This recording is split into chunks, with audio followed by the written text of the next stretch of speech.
கூட்டணிக்காக அதிமுக தான் தேமுதிகவை கெஞ்சுவதாகவும் தேமுதிக அதிமுகவை கெஞ்சவில்லை என்று தேமுதிக துணை செயலாளர் LK சுதீஷ் தெரிவித்துள்ளார். திருவண்ணாமலை மாவட்டம் குன்னத்தூர் கிராமத்தில் தேமுதிக வடக்கு மாவட்ட செயலாளர் ஆலோசனைக் கூட்டத்தில் LK சுதீஷ் கலந்து கொண்டு பேசினார். ஆனால் பத்திரிகையாளர்கள் படம் பிடிக்க அனுமதி மறுக்கப்பட்டதால் திருமண மண்டபத்தின் வெளியில் இருந்து LK சுதீஷ் பேசிய ஆடியோ ரெக்கார்ட் செய்யப்பட்டது. அதில் கடந்த 2011 தேர்தலில் நாம் அதிமுகவோடு கூட்டணி வைக்கவில்லை என்றால் இன்று அதிமுக என்ற ஒரு கட்சியே இருந்திருக்காது என்று தெரிவித்தார். சமத்துவ மக்கள் கட்சி, இந்திய ஜனநாயக கட்சி போன்ற கட்சிகளுடன் கூட்டணி உறுதியாகியுள்ளதாகவும் யார் யார் எந்தெந்த தொகுதிகளில் போட்டியிடுவது என்பது குறித்து விரைவில் முடிவெடுக்கப்படும் எனவும் கமல்ஹாசன் தெரிவித்துள்ளார். நல்லவர்கள் யார் வந்தாலும் அவர்களை கட்சியில் இணைத்து போட்டியிட தயாராக உள்ளதாகவும் தெரிவித்தார். மக்கள் நீதி மய்ய கூட்டணியில் இணைந்து போட்டியிட பல்வேறு கட்சிகள் பேச்சுவார்த்தை நடத்தி வருவதாகவும் கமல்ஹாசன் கூறினார். அப்துல் கலாமுடன் இணைந்து பணியாற்றிய அவரது உதவியாளர் பொன்ராஜ் மக்கள் நீதி மய்யத்தில் இணைந்துள்ளார். சென்னை ஆழ்வார்பேட்டையில் உள்ள கட்சி அலுவலகத்தில் மக்கள் நீதி மய்யம் தலைவர் கமல்ஹாசன் செய்தியாளர்களை சந்தித்தார். அப்போது பொன்ராஜ் கட்சியில் இணைவதாகவும் அவர் மக்கள் நீதி மய்யம் கட்சியின் துணைத் தலைவராக நியமிக்கப்பட்டுள்ளதாகவும் கமல்ஹாசன் தெரிவித்தார். தொடர்ந்து பேசிய பொன்ராஜ், அப்துல் கலாம் பெயரில் தொடங்கிய கட்சியை பதிவு செய்ய விடாமல் இன்று வரை பாஜக அரசு தடுத்ததாகவும் கலாமின் அறிவார்ந்த அரசியல் காலத்தின் கட்டாயம் எனவும் தெரிவித்தார். மக்கள் நீதி மய்யம் கட்சித் தலைவர் கமல்ஹாசன் தான் தங்களது கூட்டணிக்கு முதலமைச்சர் வேட்பாளர் என சமத்துவ மக்கள் கட்சித் தலைவர் சரத்குமார் தெரிவித்துள்ளார். தூத்துக்குடியில் நடைபெற்ற பொதுக்கூட்டத்தில் பேசிய அவர் மக்கள் நீதி மய்யத்துடன் கூட்டணி அமைத்து சமத்துவ மக்கள் கட்சி தேர்தலை சந்திக்கும் என கூறினார். காவல்துறையை மதிக்காத கட்சி திமுக தான் என குற்றம் சாட்டினார். கோவில்பட்டியில் ராதிகா சரத்குமார் போட்டியிட்டால் அவரது வெற்றி உறுதியாகிவிடும் எனவும் சரத்குமார் தெரிவித்தார். தமிழக மக்களின் மனங்களை கவரும் சட்டமன்ற தேர்தல் அறிக்கையை மார்ச் 11ஆம் நாள் வெளியிட இருப்பதாக திமுக தலைவர் மு.க. ஸ்டாலின் அறிவித்துள்ளார். ஸ்டாலின் வெளியிட்டுள்ள அறிக்கையில் மக்களாட்சி எனப்படும் ஜனநாயகத்தின் மாண்பினை அடிப்படையாக கொண்டு திமுகவின் தேர்தல் அறிக்கை என்பது மக்களால் மக்களுக்காகவே மக்களின் பங்கேற்புடன் உருவாக்கப்பட்டுள்ளதாக தெரிவித்துள்ளார். இந்த நிலையில் மார்ச் 7ஆம் நாள் திருச்சியில் நடைபெறும் தேர்தல் பொதுக்கூட்டத்தில் திமுக வேட்பாளர் பட்டியலை மு.க. ஸ்டாலின் வெளியிட இருப்பதாக தகவல் வெளியாகியுள்ளது. இதற்கான ஏற்பாடுகள் நடைபெற்று வருவதாக தெரிகிறது. சட்டப்பேரவைத் தேர்தலில் அதிமுக சார்பில் போட்டியிட விருப்பமனு அளித்தவர்களுக்கு இன்று நேர்காணல் நடைபெறுகிறது. கன்னியாகுமரி, தென்காசி, திண்டுக்கல், திருவாரூர், புதுக்கோட்டை, கோவை, சேலம் உள்ளிட்ட மாவட்டங்களின் தனித்தனி சட்டப்பேரவை தொகுதிகளுக்கு இன்று காலை 9 மணி முதல் வேட்பாளர் நேர்காணல் நடைபெறும் என தெரிவிக்கப்பட்டுள்ளது. அதேபோன்று விழுப்புரம், காஞ்சிபுரம், திருவள்ளூர், சென்னை உள்ளிட்ட மாவட்டங்களின் தொகுதிகளுக்கு வேட்பாளர் நேர்காணல் இன்று மாலை 3 மணிக்கு நடைபெறும் எனவும் அதில் குறிப்பிடப்பட்டுள்ளது. சட்டமன்ற தேர்தல் முன்னேற்பாடுகள் குறித்து தமிழக தலைமை தேர்தல் அதிகாரி சத்யபிரதா சாஹூ கருத்தாய்வு நடத்தினார். தமிழகத்தில் வரும் ஏப்ரல் 6ஆம் நாள் ஒரே கட்டமாக சட்டமன்ற தேர்தல் நடைபெறும் என அறிவிக்கப்பட்டுள்ளது. இதனை முன்னிட்டு சென்னை தலைமைச் செயலகத்தில் தமிழக தலைமை தேர்தல் அதிகாரி சத்யபிரதா சாஹூ தேர்தல் முன்னேற்பாடுகள் குறித்து கருத்தாய்வு நடத்தினார். காணொலி வாயிலாக நடைபெற்ற இந்த கருத்தாய்வு கூட்டத்தில் மத்திய தேர்தல் ஆணைய அதிகாரிகள் மற்றும் பல்வேறு துறையைச் சேர்ந்த அதிகாரிகள் கலந்து கொண்டனர். தேர்தல் பணியில் ஈடுபடுத்தப்படும் அரசு ஊழியர்கள் வாக்களிக்க ஏதுவாக தனி வாக்குச்சாவடிகளை அறிவிக்க கோரிய வழக்கில் தேர்தல் ஆணையம் பதிலளிக்க சென்னை உயர்நீதிமன்றம் உத்தரவிட்டுள்ளது. தமிழ்நாடு உயர்நிலை மேல்நிலைப்பள்ளி பட்டதாரி ஆசிரியர்கள் சங்கத்தின் சார்பில் சென்னை உயர்நீதிமன்றத்தில் வழக்கு தொடரப்பட்டுள்ளது. இந்த வழக்கு தலைமை நீதிபதி சஞ்சீவ் பானர்ஜி மற்றும் நீதிபதி செந்தில்குமார் ராமமூர்த்தி அடங்கிய அமர்வு முன் விசாரணைக்கு வந்தபோது மனு குறித்து விளக்கம் பெற அவகாசம் வழங்க வேண்டும் என தேர்தல் ஆணையம் தரப்பில் கோரிக்கை விடுக்கப்பட்டது. இதை ஏற்றுக்கொண்ட தலைமை நீதிபதி அமர்வு மார்ச் 8ஆம் நாளுக்குள் பதிலளிக்க தேர்தல் ஆணையத்துக்கு உத்தரவிட்டது. தமிழகத்தில் 69 விழுக்காடு இடஒதுக்கீடு தொடர்பான வழக்குகளை அரசியல் சாசன அமர்விற்கு மாற்ற உச்சநீதிமன்றம் மறுப்பு தெரிவித்துள்ளது. மகாராஷ்டிரா மாநிலத்தில் மராத்தா பிரிவினரின் இடஒதுக்கீடு தொடர்பான விசாரணை அரசியல் சாசன அமர்வில் நடைபெற்று வருவதால் அவ்வழக்கின் தீர்ப்பு வெளியான பிறகு தமிழக இடஒதுக்கீடு தொடர்பான வழக்கு விசாரிக்கப்படும் என நீதிபதிகள் தெரிவித்தனர். கூட்டுறவு வங்கிகளில் உள்ள நகைக்கடன் நிலுவை விவரங்களை அளிக்குமாறு கூட்டுறவுத்துறை உத்தரவிட்டுள்ளது. கூட்டுறவு வங்கிகளில் 6 சவரன் வரை அடமானம் வைத்து விவசாயிகள் பெற்ற நகைக்கடன்கள் தள்ளுபடி செய்யப்படும் எனவும் கூட்டுறவு வங்கி மற்றும் கூட்டுறவு சங்கங்களில் மகளிர் சுய உதவிக் குழுக்கள் வாங்கிய வங்கிக் கடன்களும் தள்ளுபடி செய்யப்படும் எனவும் முதலமைச்சர் பழனிசாமி அறிவித்தார். இந்த நிலையில் கூட்டுறவு வங்கிகளில் உள்ள நகைக்கடன் நிலுவை விவரங்களை அளிக்குமாறு கூட்டுறவுத்துறை உத்தரவிட்டுள்ளது. ஜனவரி 31ஆம் நாள் வரை நிலுவையில் உள்ள கடன் விவரங்களை அளிக்க கூட்டுறவு வங்கிகளுக்கு உத்தரவிடப்பட்டுள்ளது. திமுக காங்கிரஸ் இடையே கூட்டணி பேச்சுவார்த்தை இரண்டாவது நிலையில் உள்ளதாக தமிழக காங்கிரஸ் தலைவர் KS அழகிரி தெரிவித்துள்ளார். கடலூரில் செய்தியாளர்களிடம் பேசிய அவர், தமிழகத்தில் எந்த செலவும் செய்யாமல் அதிக கூட்டம் கூடுவது ராகுல் காந்திக்கு மட்டுமே என தெரிவித்தார்.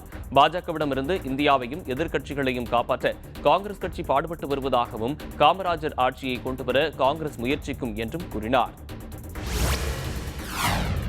சசிகலா, தினகரன் விவகாரம் மற்றும் அதிமுக உட்கட்சி விவகாரத்தில் பாஜக தலையிடுவதில்லை என்று மீன்வளத்துறை அமைச்சர் ஜெயக்குமார் தெரிவித்துள்ளார். சென்னையில் செய்தியாளர்களிடம் பேசிய அவர், அதிமுக மற்றும் அமமுக கட்சி இணைப்பு சாத்தியமில்லாத ஒன்று எனவும், மத்திய பாஜக அரசு பரிந்துரை செய்தாலும் அதிமுகவின் உட்கட்சி விவகாரத்தில் பாஜக தலையிடுவதில்லை என்றும் விளக்கம் அளித்தார். திமுக வலுவான கூட்டணியாக உள்ளதாக அவர்களே கூறிக்கொள்வதாகவும் ஜெயக்குமார் விமர்சித்தார். உயர்நீதிமன்றத்தை இழிவாக பேசிய ராஜாவுக்கு எதிராக இன்னும் குற்றப்பத்திரிகை தாக்கல் செய்யாதது ஏன் என்று காவல்துறைக்கு உயர்நீதிமன்ற மதுரை கிளை சரமாரியாக கேள்வி எழுப்பியுள்ளது. விரைவில் ராஜா மீது குற்றப்பத்திரிகையை தாக்கல் செய்ய திருமயம் காவல் நிலையத்துக்கு நீதிமன்றம் உத்தரவிட்டது. தற்போது வரை உத்தரவு நடைமுறைப்படுத்தப்படவில்லை என்பதால் தொடர்புடைய அதிகாரிகள் மீது நடவடிக்கை எடுக்க வேண்டும் என மனு தாக்கல் செய்யப்பட்டது. இந்த வழக்கை விசாரித்த நீதிபதி ஹேமலதா, குற்றப்பத்திரிகை தாக்கல் செய்யவில்லை எனில் நீதிமன்ற அவமதிப்பு நடவடிக்கை எடுக்க நேரிடும் என்று எச்சரித்தார். சுருக்குமடி வலையை பயன்படுத்தி மீன்பிடிக்க அனுமதிக்க கோரிய வழக்கில் பதில் அளிக்க தமிழக அரசுக்கு சென்னை உயர்நீதிமன்றம் உத்தரவிட்டுள்ளது. கடற்கரையிலிருந்து 5 கிலோமீட்டர் தூரத்துக்குள் சுருக்குமடி வலையை கொண்டு மீன்பிடிக்க அனுமதிக்க கோரி மீனவர் நல சங்கம் சார்பில் வழக்கு தொடரப்பட்டது. இந்த வழக்கு தலைமை நீதிபதி சஞ்சீப் பானர்ஜி மற்றும் செந்தில்குமார் ராமமூர்த்தி அமர்வில் விசாரணைக்கு வந்தது. அப்போது தடை விதிக்கப்பட்ட வலைகளின் விவரங்கள் குறித்தும் 5 வாரங்களுக்குள் பதிலளிக்க தமிழக அரசுக்கு நீதிபதிகள் உத்தரவிட்டனர். பூங்காவில் மின்சாரம் தாக்கி சிறுவன் உயிரிழந்தது தொடர்பாக பேரூராட்சி இயக்குநருக்கு மனித உரிமை ஆணையம் நோட்டீஸ் அனுப்பியுள்ளது. பீர்க்கன்கரணை பேரூராட்சிக்கு உட்பட்ட பூங்காவில் மின் விளக்கில் தொங்கிக் கொண்டிருந்த மின்கம்பி உரசி மின்சாரம் பாய்ந்ததில் 6 வயது சிறுவன் நிகழ்விடத்திலேயே உயிரிழந்தார். இதனிடையே இந்த வழக்கை மாநில மனித உரிமை ஆணையம் தாமாக முன்வந்து விசாரணைக்கு எடுத்துக் கொண்டது. மேலும் பேரூராட்சி இயக்குநர், தமிழ்நாடு மின் பகிர்மான கழகம் 2 வாரங்களில் விரிவான விளக்கம் அளிக்க மனித உரிமை ஆணைய உறுப்பினர் ஜெயச்சந்திரன் உத்தரவிட்டுள்ளார். நீலகிரி மாவட்டம் குன்னூரில் வாக்காளர்களுக்கு கொடுப்பதற்காக அதிமுகவினர் வைத்திருந்த 4500 கோழி குஞ்சுகள் பறிமுதல் செய்யப்பட்டுள்ளன. குன்னூர் அருகே உள்ள சோப்ரா மட்டம், கோடைமலை போன்ற பகுதிகளில் ஒரு குடும்பத்திற்கு தலா 25 கோழி குஞ்சுகள் வீதம் அதிமுகவினர் வழங்கி வருவதாக தேர்தல் அதிகாரிகளுக்கு தகவல் கிடைத்தது. அதன் அடிப்படையில் அங்கு சென்ற தேர்தல் பறக்கும் படையினர் அதிமுகவினர் பதுக்கி வைத்திருந்த 4500 கோழி குஞ்சுகளை பறிமுதல் செய்தனர். ஏற்கனவே வழக்கு பதிவு செய்யப்பட்டும் அதிமுகவினர் தொடர்ந்து தேர்தல் பரிசுப் பொருட்களை விநியோகித்து வருவது அதிர்ச்சியை ஏற்படுத்தியுள்ளது.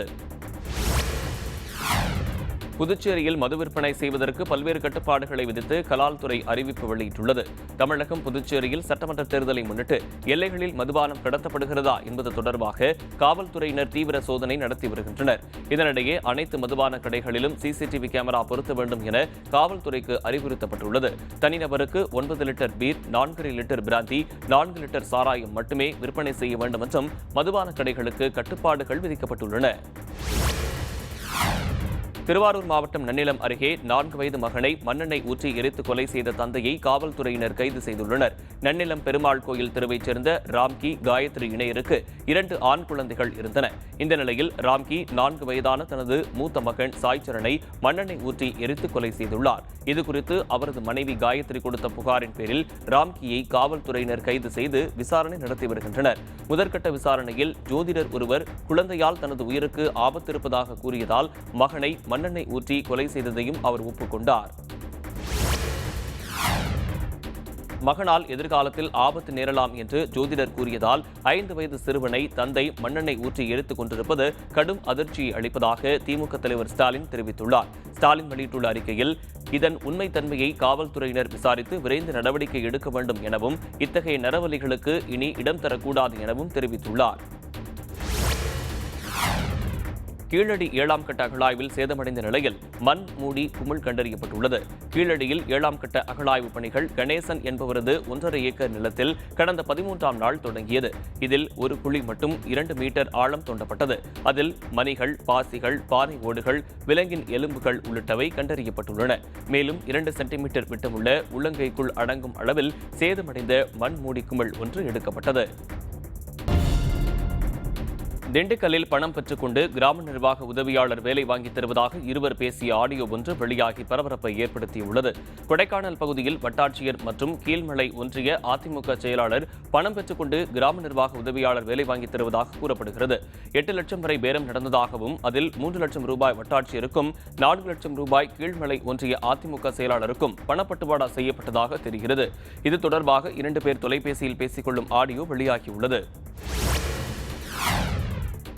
கோவையில் உள்ள கோணியம்மன் கோவில் தேரோட்டத்தில் திரளான பக்தர்கள் கலந்து கொண்டு வடம் பிடித்து தேர் இழுத்தனர். கோவையில் உள்ள கோணியம்மன் கோவில் கோவையின் காவல் தெய்வமாக போற்றப்படுகிறது. இந்த கோவிலில் தேர் திருவிழா கடந்த மாதம் 16ஆம் நாள் கொடியேற்றத்துடன் தொடங்கியது. விழாவின் சிகர நிகழ்ச்சியான தேரோட்டம் நேற்று நடைபெற்றது.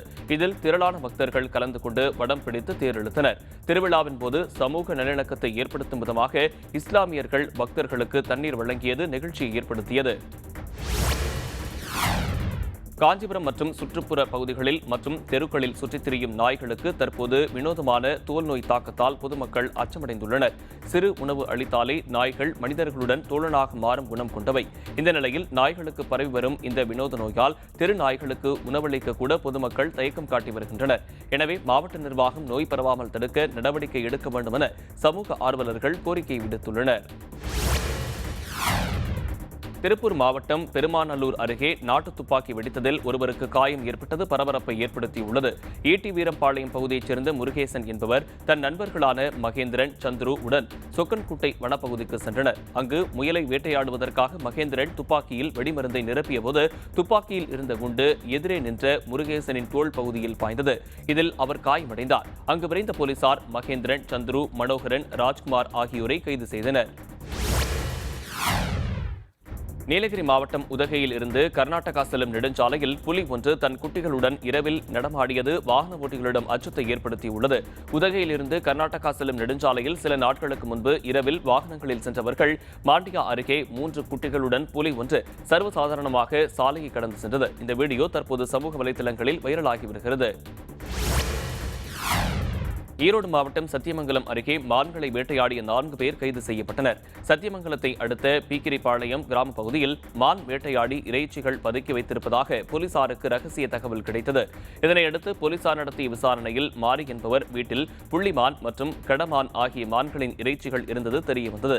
இதையடுத்து அவரை கைது செய்து மேலும் விசாரணை செய்ததில் அதே பகுதியைச் சேர்ந்த திப்பன், மாரிமுத்து மற்றும் பெரியசாமி ஆகியோரை கைது செய்து விசாரணை மேற்கொண்டு வருகின்றனர். சென்னையை அடுத்த பாடியில் உள்ள அருள்மிகு ஸ்ரீ படவட்டம்மன் கோயிலின் புற்றிலிருந்து நாகப்பாம்பு வெளியே வந்ததால் அந்த பகுதியில் பரபரப்பு காணப்பட்டது.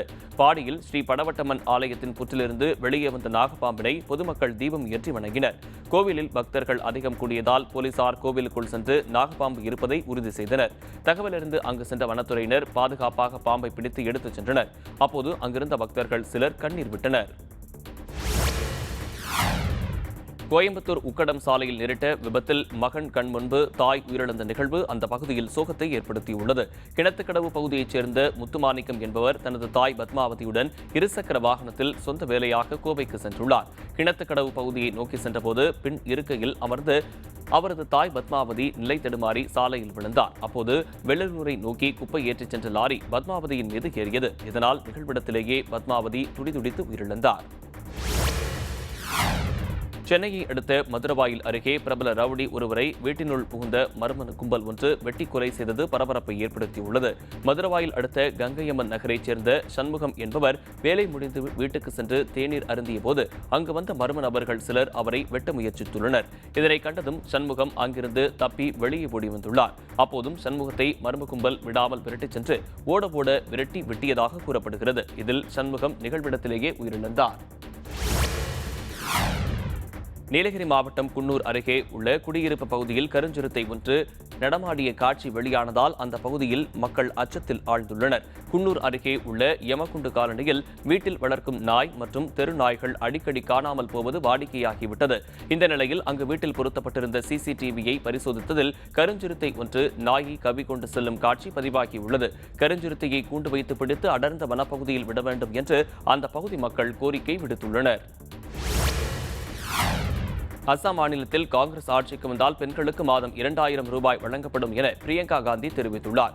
தேஜ்பூரில் நடைபெற்ற தேர்தல் பிரச்சாரத்தில் பேசிய அவர், வரும் சட்டமன்ற தேர்தலில் காங்கிரஸ் வெற்றி பெற்று ஆட்சிக்கு வந்தால் 25 லட்சம் தனியார் துறை வேலைவாய்ப்புகளை உருவாக்கப்படும் எனவும், மாதம் 200 யூனிட் மின்சாரம் இலவசமாக வழங்கப்படும் எனவும் குறிப்பிட்டார். மேலும் மாநிலத்தில் குடியுரிமை திருத்தச் சட்டத்தை ரத்து செய்வோம் எனவும், தேயிலை தொழிலாளர்களின் தினசரி ஊதியம் உயர்த்தி வழங்கப்படும் எனவும் தெரிவித்தார். மோடி அரசால் கொண்டுவரப்பட்ட பண மதிப்பிழப்பு காரணமாக இந்தியாவில் வேலையில்லா திண்டாட்டம் அதிகரித்துள்ளதாக முன்னாள் பிரதமர் மன்மோகன் சிங் கூறியுள்ளார்.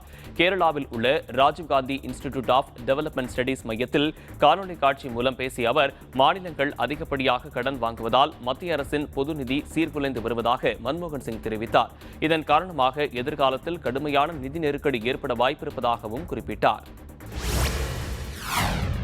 நெருக்கடி நிலையை அமல்படுத்தியது முற்றிலும் தவறானது என காங்கிரஸ் கட்சியின் முன்னாள் தலைவர் ராகுல் காந்தி தெரிவித்துள்ளார்.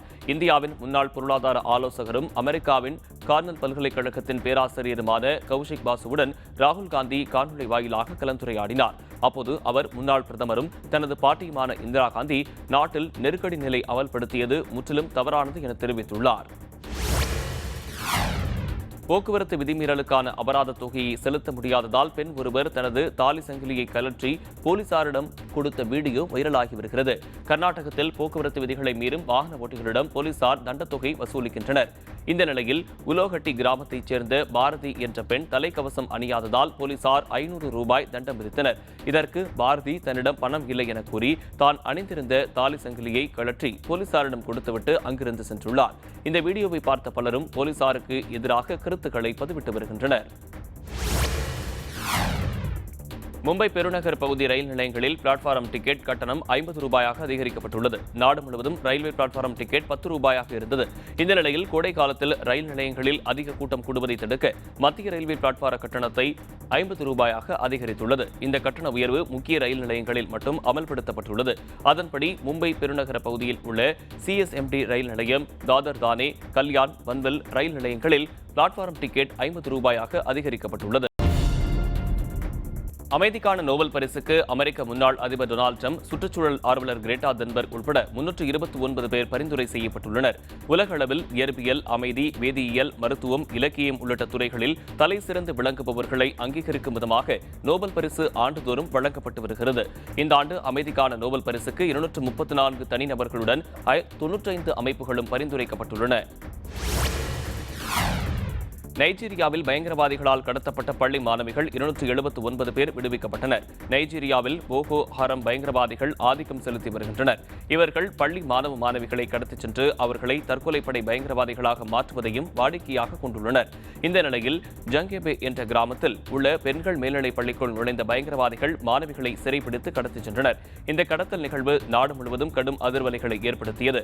இதைத் தொடர்ந்து பயங்கரவாதிகளுடன் அரசு அதிகாரிகள் பேச்சுவார்த்தை நடத்தி 279 மாணவிகளை விடுவித்தனர். லண்டனில் வின்ஸ்டன் சர்ச்சிலின் ஓவியத்தை 71 கோடி ரூபாய்க்கு நடிகை ஏஞ்சலினா ஜோலி ஏலத்தில் விட்டது பரபரப்பை ஏற்படுத்தியுள்ளது. இங்கிலாந்தில் பிரதமராக இருந்த வின்ஸ்டன் சர்ச்சில் மொரோக்கோ சென்றபோது அங்குள்ள கவுடோபியா மசூதியை கண்டு வியந்து அதனை தத்ரூபமாக ஓவியம் தீட்டினார். பின்னர் அவர் அந்த ஓவியத்தை அமெரிக்காவின் அப்போதைய அதிபர் பிராங்க்லின் ரூஸ்வெல்ட்டுக்கு பரிசளித்தார். இந்த புகழ்பெற்ற ஓவியம் பிரபல ஹாலிவுட் நடிகை ஏஞ்சலினா ஜோலியின் கையில் வந்து சேர்ந்தது. இந்த நிலையில் லண்டனில் நடைபெற்ற ஏலத்தில் இந்த ஓவியம் இந்திய மதிப்பில் சுமார் 71,33,97,000 ரூபாய்க்கு ஏலம் போனது. விமானத்தில் பயணம் செய்த ஒருவருக்கு மாரடைப்பு ஏற்பட்டதால் இந்திய விமானம் பாகிஸ்தானில் அவசரமாக தரையிறங்கியது. இந்தியாவின் இண்டிகோ விமானம் ஷார்ஜாவில் இருந்து லக்னோ நகரத்துக்கு சென்று கொண்டிருந்தது. அப்போது 67 வயதான ஹபீப் உர் ரஹ்மான் என்ற பயணி நெஞ்சுவலியால் துடித்ததாக கூறப்படுகிறது.